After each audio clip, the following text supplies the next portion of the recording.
The engines were finding life difficult. Workmen were mending the viaduct on the main line.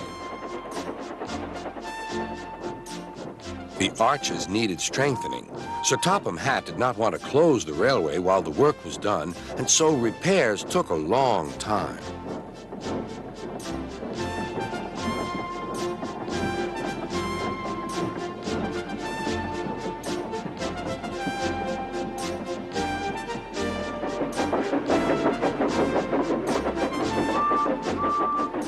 The engines had to take great care when crossing the viaduct, and the delay often made them late on their journey to the junction, where they knew Thomas would be ready to collect his passengers.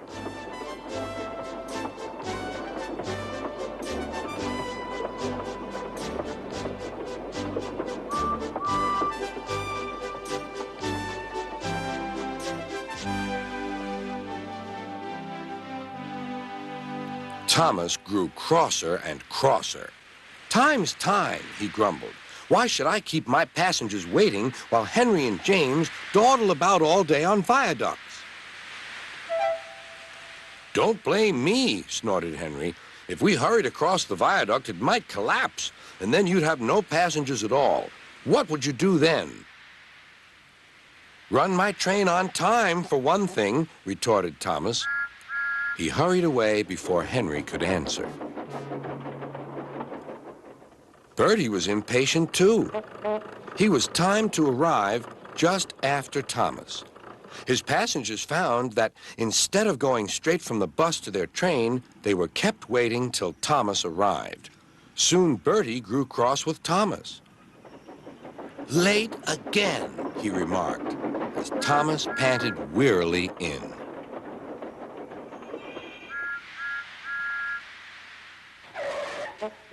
"We may be friends, but I thought you could go fast, Thomas. It's time we had another race. I reckon I could beat you now." Thomas let off steam loudly. "Rubbish!" he hissed fiercely. "It's those main line engines. They dither about on the viaduct, and they blame Sir Topham Hatt's workmen. It's just an excuse for laziness, if you ask me."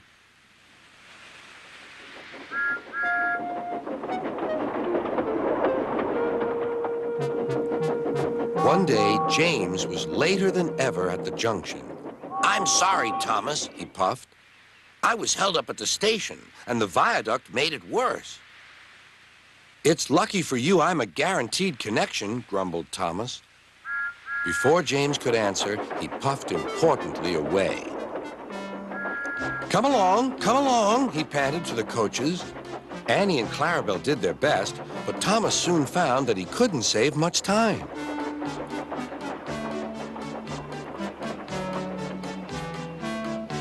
Suddenly, Thomas saw Bertie ahead. His radiator was steaming. "What's the matter?" asked Thomas. "You should be at the station by now. You're late." "I feel dreadful," moaned Bertie. "All upset inside, and driver says he can't make me better." "Thank goodness you're late, too. Can you take my passengers, please? They'll never get home otherwise." "Of course," agreed Thomas. He now felt sorry for Bertie and promised to get help at the next station. Thomas set off again. Already he felt much more cheerful, and Bertie's passengers, traveling in Annie and Clarabelle, all reached home safely. When Bertie was better, he came to thank Thomas. "I'm sorry I teased you about being late." "That's all right," replied Thomas. "I'm glad I could help. There are times when being late isn't such a bad thing after all." With a last cheerful greeting, the two friends went back to work.